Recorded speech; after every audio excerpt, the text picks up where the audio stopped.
Daily க்ரௌடாக தான் இருக்கும். சரிங்க, சாப்பிட்ணுன்னு ரொம்ப நாளாக பிளான் போட்டு இன்னைக்கு யதார்த்தமாக பார்த்தா கொஞ்சம் காலியாக இருக்குது. கொஞ்சம் காலியாக இருக்கிறதே கொஞ்சம் பாருங்கள். ஸோ இன்றைக்கி போய் சாப்பிட ஃபைனலாக வந்தாச்சு.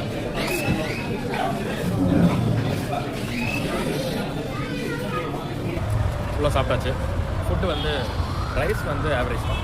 ஆனால் அவங்க கொடுக்குற சிக்கன் பீஸும் ஒர்த்து. சூப்பராக இருக்குது சிக்கன் பீஸ், ரெண்டுமே செம்மையாக இருக்குது. நான் வந்து அணிலே சிக்கன் சம்திங் சாப்பிட்டேன். இன்னொன்று வந்து அவங்களோட ஸ்பெஷல் ஒன்று சாப்பிட்டேன். ரெண்டுமே சூப்பர். ப்ரைஸ் வந்து நாங்கள் 2 பேரும் குவார்டர் ஆர்டர் பண்ணோம். 560 rupees ஆகிடுச்சு. ஓகே. ஆனால் மட்டன் தான் நாங்கள் சாப்பிட்லான்னு வந்தோம். மட்டன் சீட் பண்ணோம் கிடைக்கல. But next time mutton try பண்ணோம். பாய்.